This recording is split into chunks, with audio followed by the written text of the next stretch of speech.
Hope you're all still awake. Late Night Mega here. And last time we picked up some Pokeballs and got... Oh, we have Mystery Gift. I saw this on the options menu. I want to check this out. I also went and healed up off camera. The new Pokemon Center sequence, it looks really cool. We caught a couple Pokemon last time in our Nuzlocke. We caught a Chootle and a Rookidee. I like saying that name.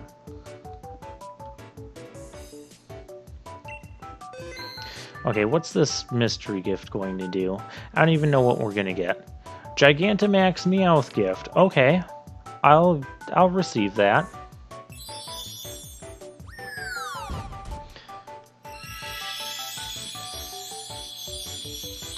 So, fun fact, mystery gift was actually a concept that originated with, I'm pretty sure it originated with Gold, Silver, and Crystal. It might have been like a Crystal only feature, because they did add some new features that were in Crystal only. And you had to use the Game Boy Color, and you had this little infrared thing on it, and you had to like line up two Game Boy Colors like next to each other so the infrared things were connected. And that's how you could do mystery gift. It was pretty janky, but it did work. Oh, and I think the Pokemon trading card game on the Game Boy Color did the same thing with mystery gift. Yes. But anyways, I am not going to be using this Gigantamax Meowth. I'm going to save it. Oh, these are neat little boxes. We get 8. I was kind of hoping we'd get more than 8. Maybe it'll be like... Yeah, I'm not going to put that in Box 1. Box 1 is where all my Pokemon for his Nuzlocke can go. Box 8 is going to become my dead Pokemon box. Okay, we'll put it there in Box 7. Yeah, I'm not going to use that one since it was a mystery gift thing. It's probably not always going to be a mystery gift option, so not going to use that as part of the Nuzlocking experience. Plus, if it's a Gigantamax, special Gigantamax, I don't know, maybe I'll want to EV train it specifically later. And here's another new Pokemon. Nickit. That's what you say to your barber when you don't want him to hurt your ear. You're like, hey, make sure you don't nick it. Oh, he already knows Quick Attack. Neat.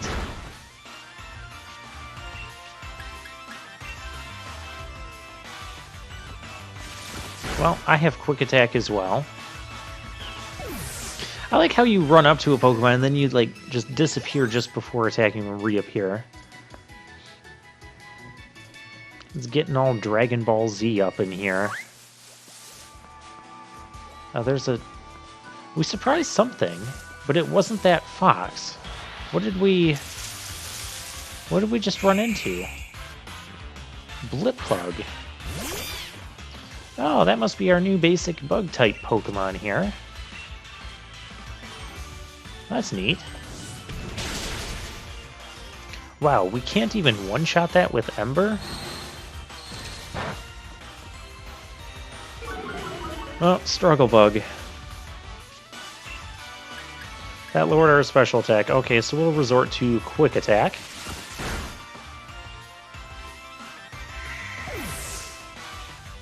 Maybe I should be calling that Instant Transmission then. And all Pokemon gain experience from battle, whether they participate or not. Part of me doesn't like that feature, but part of me does. Your Pokemon will gain more if it actually does participate in the battle. And also the experience you get, well, it not only depends on the Pokemon you're facing, the level of the Pokemon, whether or not it's a wild Pokemon or trainer Pokemon, all that stuff as it normally would. But it also depends on the level of your Pokemon as well. So for instance, even if I kept fighting level 5 Squovats, I will not always get the same amount of experience from them. When I get, as I level up more, the amount of experience that I'm going to get from this level 5 Scrovet is going to be less and less. It's not like a huge significant amount, and also the inverse of that is true. If I was fighting against a higher level Pokemon and I knocked it out, I would get a huge chunk more of experience than I would if I was the same level as that Pokemon. I kind of like that feature because it makes it easier to get weaker Pokemon leveled up, brought up to speed faster. It'll help more with the Nuzlocking rules if we get like Pokemon that are dying and then we have to pull Pokemon out of our PC to train them up.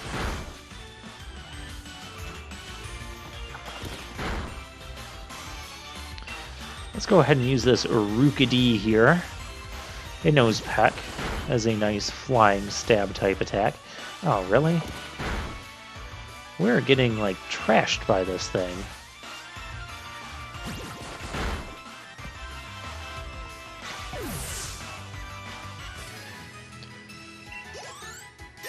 Nice amount of experience there. Choodle's leveling up.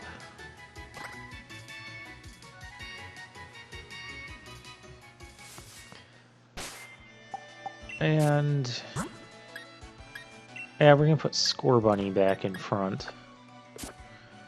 So everything else might be a little bit too weak. We have a little kid. It's our first trainer battle, well, besides Hop, but our first trainer battle on a route. Yeah, so basically when they see you, they come in sight of you, they will challenge you to a battle, and you can't say no. So do be mindful of that. If your Pokemon are weak, maybe take trips back to the Pokemon Center, especially if you're doing a Nuzlocke. There's a level 6 Scrovet.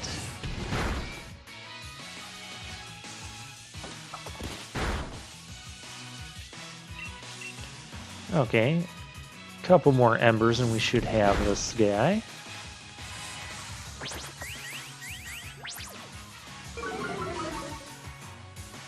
I like how Scorbunny just kind of hops back and forth there.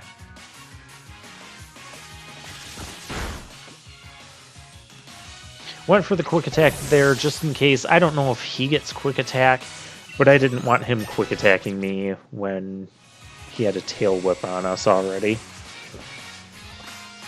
There's a level up for Rookidee and some Hone Claws. Hone Claws is a setup move. It won't deal damage itself, but what it does is it raises your attack and your accuracy by 1 stage. You can increase your stats by up to 6 stages in a given battle. If you switch your Pokemon out, however, or if the battle ends, your stat increases go away. Same with stat decreases. And we have more places over here. Okay, pretty easy to get items. Oh, 3 Pokeballs. That's nice. And we have another trainer down there. My team is looking a little bit worse for wear. And I don't know, maybe that trainer might have something that I don't want to use Scorbunny against. Didn't necessarily mean to run into that. Just kind of appeared on the screen before I could react. We should be able to take this out. I'm also going to have to figure out how to switch around the order of the Pokemon's attacks. I'll put Quick Attack in the second slot. I like to have my Pokemon's main move, usually their stab moves, be the top slot. Basically, whatever move I'm going to use the most. In other Pokemon games, you'd be able to press the select button and just take care of that right during battle. At least that's how the GBA Pokemon games worked. That was so long ago. GBA Pokemon games, that was Gen 3. We're up to Gen 8. Hey, here, there's that... There's that, dog thing. But I'm not going to deal with that right now. I'm going to get back to a Pokemon Center. Heal up, and then we'll take on that trainer. Oh, and I get to show you guys the cool Pokemon healing sequence. I like this. As you got those bars on the sides there that go up, and yeah, that's neat.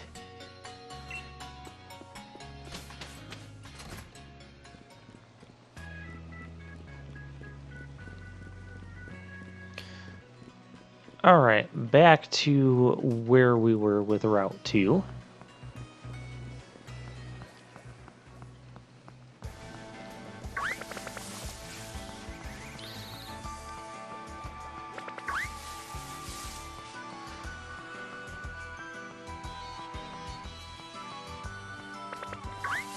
So let's see, what else could I mention on this route while we're playing around here?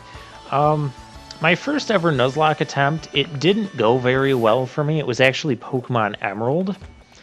And I hadn't...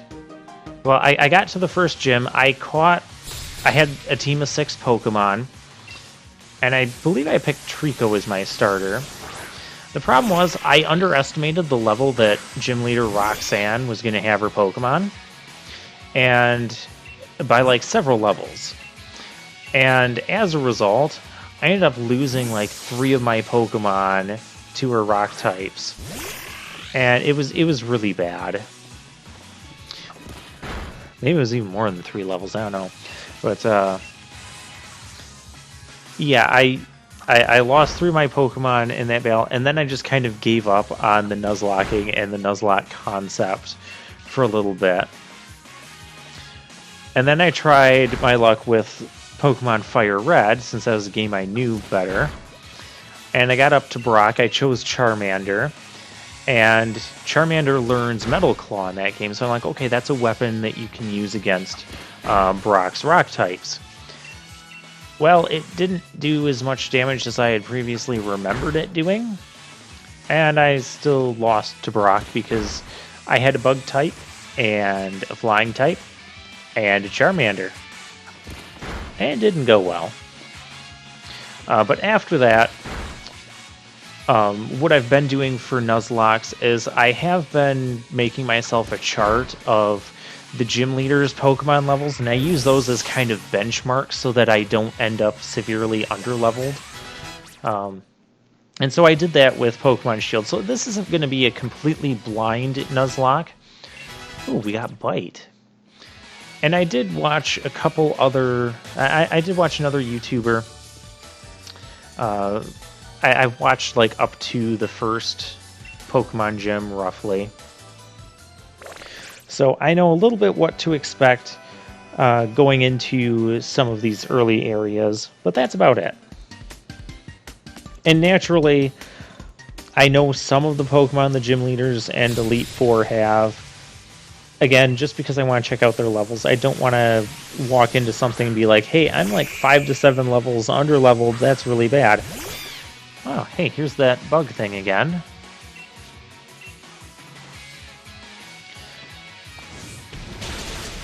So yeah, I don't know all of the Pokemon that the gym leaders are going to have. I know some of them because I just...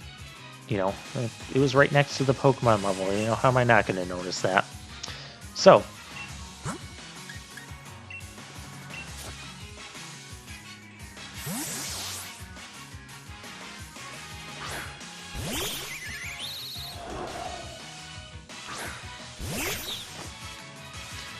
Alright, we're going to switch things around. We're going to use our Rookidee here. And let's use our new Hone Claws maneuver.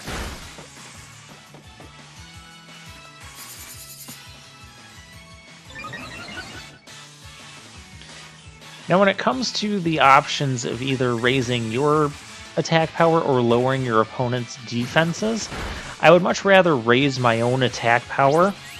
Reason for that is if the opponent has multiple Pokemon or decides to switch out, if you're focusing on lowering their defense, you know, that will go away if their Pokemon switches out or faints. But our attack boost will stick with us as long as the Pokemon stays in battle. So if he had another Pokemon here, I would still have that Hone Claws boost that I put on myself. Or put on Rookidee. I like that name. Youngster Benjamin. You're losing to wild Pokemon. Well, okay, the wild Pokemon have been tougher in the first couple routes than they normally are, in my opinion. And here's a fishing spot. We're going to get a fishing tutorial. Let's go ahead and let's just see what we get here. It's a Magikarp. Okay.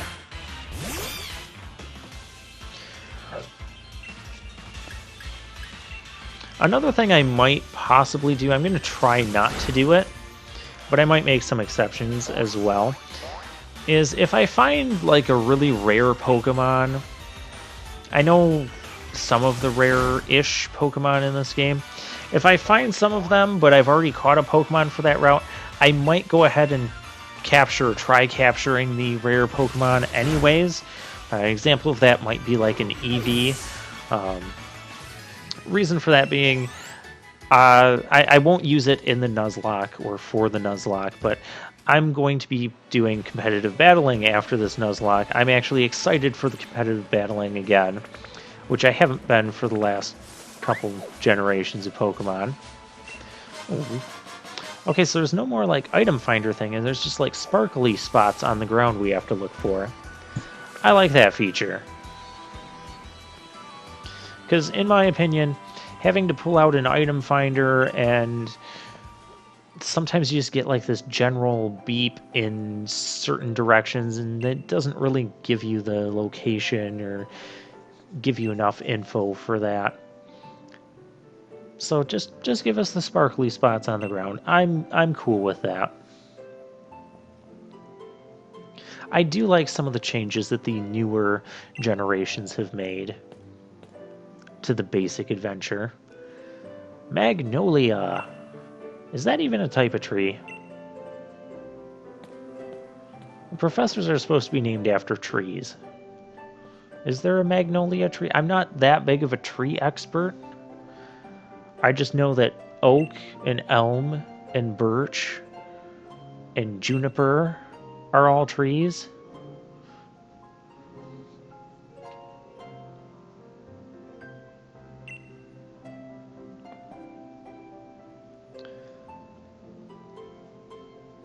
Well, I do know about Dynamaxing because I have looked into this game a bit. It was...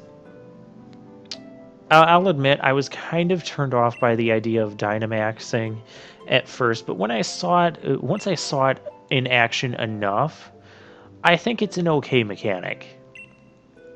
I'm not super crazy about it. Maybe I'd prefer not having it, but I don't think it completely breaks open the game. Even from a competitive standpoint, the way that, well, Gen 7 had just so many weird things going. I had like Ash Greninja, it had Mega Evolutions, it had just really strong things going on, and I don't know, it didn't look fun to me. But from what I've seen of Gen 8 competitive battling, I like what I'm seeing. I've seen offensive teams work. I've seen defensive teams work. I've seen weather work. That's another thing about Dynamaxing. Some of the moves will set weather terrain. It will set weather, and some will set these terrain things. I still don't know what all these terrains do. They were introduced in Gen 7, so I'm not super familiar with them. All I've done as far as a Gen 7 playthrough is I've Nuzlocked Pokemon Moon.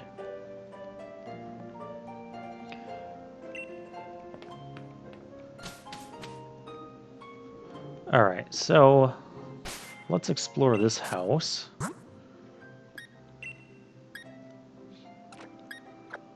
We'll put our Choodle up front. Oh yeah, Leon needs us to battle again.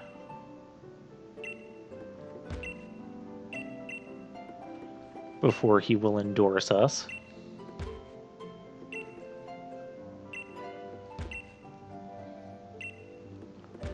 Scientific journals. There's lots of things that we can seemingly interact with. But it's not giving me anything. Okay, whatever. Where's the exit? Well, it's not here.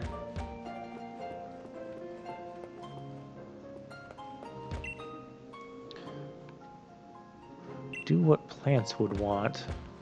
They want to be firmly planted in the ground. And then I saw that thing mentioned like Pokemon. Pokemon probably like it too. And I just had to pause there because I'm like, is that a hint for like a secret evolution method on a Pokemon or something? Like you have to bring them to those plants and get their fragrance. Bottle of fresh water. Just sitting in a pail. Okay. We come over here. Yeah, I see you. Oh, it's a Great Ball. See, this is why I like to explore for items. Even though I didn't get it from talking to people, I like talking to the people, exploring for items. You'll notice that about me when I play RPGs. Because you get rewarded. You get things that you wouldn't normally have earlier than what you normally have. Like, we can't buy Great Balls yet at the Pokemon Mart, but we just picked one up. And we just got a TM. Starting in Generation 5, the TMs were changed to be infinite use TMs. So we can use this payback as many times as we want. We'll give it to Choodle. Because I think since he's a turtle, he's supposed to be kind of slow. And that could be helpful. Venture Guide, Fishing Rod. Where did that Fishing Rod even come from? I don't remember getting a Fishing Rod. I remember just kind of pulling out a Fishing Rod. Yeah, having all those red exclamation marks being like, hey, new item, new item. Oh, that drives me crazy. I don't like having a bunch of notifications like that. You gotta get rid of the notifications. That's one of the newer features of the newer Pokemon games that I could do without. I could do without getting that notification thing every time I pick up something and try to go through my bag, and then suddenly there's all these new item notifications.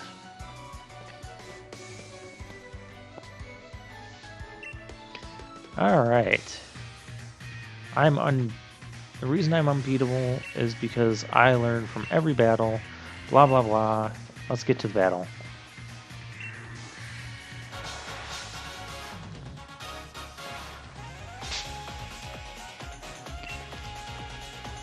Alright, Hop is looking ready for us. He's got 3 Pokemon now.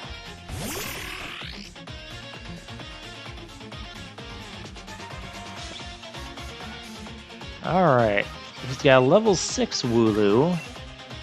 Let's go ahead and water gun it. Oh, he's faster. I should use Payback. Because if I'm going second, if I take damage before using Payback, Payback will double its power.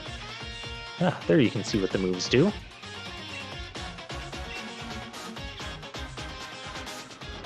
And of course, now we're going first. So I'm guessing we must speed tie this Wooloo. He's growling. Don't do that.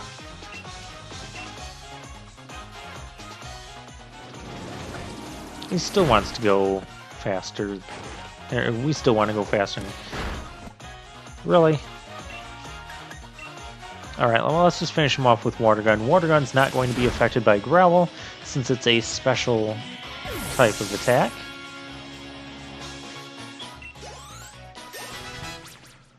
There's a nice level up for Choodle there. And here comes Grookey. We're definitely going to have to switch. Let's go into our Rookidee.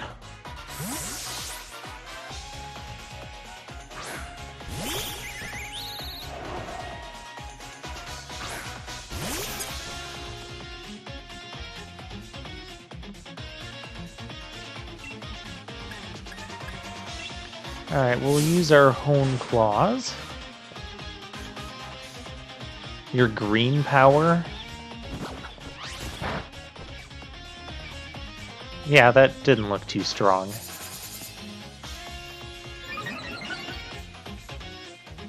Okay, so we've got an attack boost, we have a stab move, and it's super effective. Let's see if this one-shots the Groki.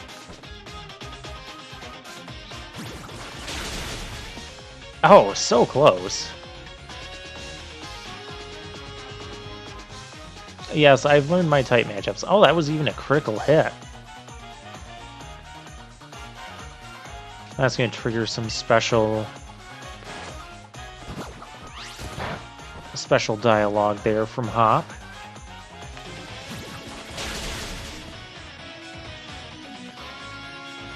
Another critical hit. That was completely unnecessary. There's a couple more level ups there. Very nice. Score Bunny, he's really going to settle the score at level 11. Oh, he's got a Rookidee. I could keep my Pokemon in, because I already have a Hone Claws boost, but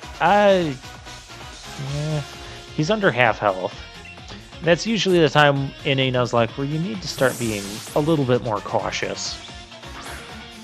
Let's go back to Choodle, because he's only level 8. He needs to be leveled up a bit more. This isn't close at all. I still have 3 Pokemon. You only have a level 5 Rookidee. Let's just go for the Bite, because we're going to outspeed this thing since it's only level 5. The other reason I went for a Bite there is because Bite has a 20% chance of flinching the opposing Pokemon, meaning they wouldn't even get a turn at all. And I appreciate when that happens. You essentially get a free turn and free damage on them. Yeah, notice how that level 5 Pokemon wasn't worth as much experience as the other ones were.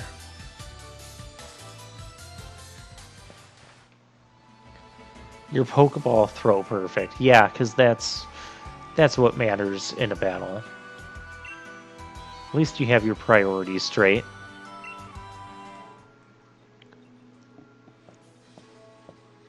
Now, this conversation gets a bit weird. So he's going to endorse both of us.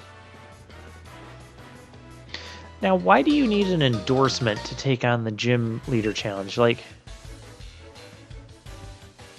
and who all is allowed to endorse people for this challenge? Because, like, couldn't Hop and I just endorse each other? Technically, we could. And then here Leon is talking about... Okay, that's great, Leon. Yeah, he's saying, he's like, you always tended to get caught up in things like how you throw your Pokeball. And things that have nothing to do with, you know, the real aspects of battling. And now he's like, oh, but you've grown up and you've gotten better. I'm like, he literally just did the thing that you said he's basically grown out of. Why are you endorsing him? Whatever. Okay, those motions need to stop, Hop. Stop, Hop. No, I said stop.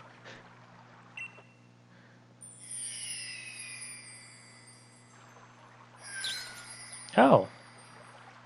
A shooting star, and it drops some items conveniently next to us while we were here. Wishing stars. Yeah, you better give me one of those.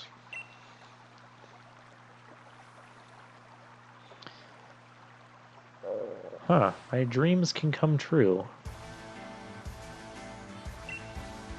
Oh, we can Dynamax with these stars.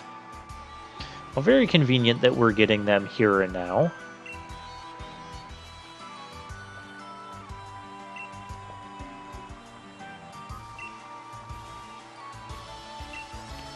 Oh, okay, Hop. Seriously, you need to settle down. Oh, yeah, that's entirely how it works.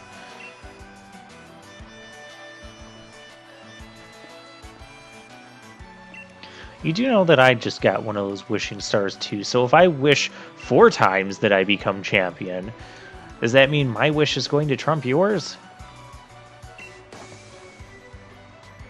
Ah, what a goofball.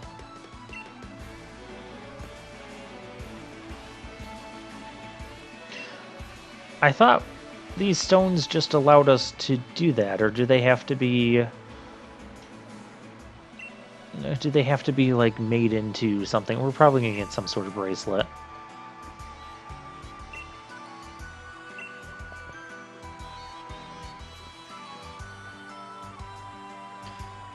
But when did you get here, Sonia? Quick, hop, do your surprise pose.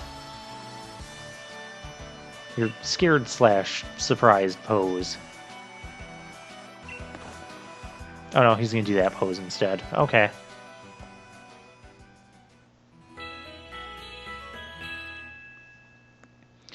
And we get a nice heal there.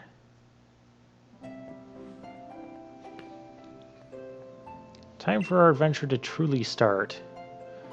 Now it's almost time to end this video off. Of course, I want to get past these cutscenes first. Oh, Mongolia. The professor is asking about the mysterious Pokemon, and so naturally, we're not going to describe what it actually looked like. They say it was like a wolf-like Pokemon with a shield mane. Something. Whatever. Yeah, we got a Dynamax band.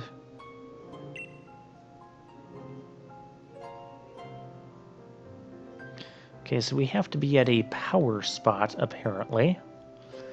And the wishing star was put into the Dynamax band. Okay. Again, with that pose. Nobody does that.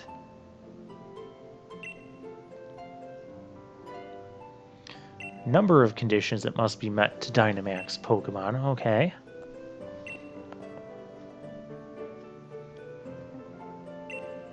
You're not going to tell us what it is it? Are you? That's fine. Of course you will, because you have the power of cutscenes on your side. I have to actually walk there.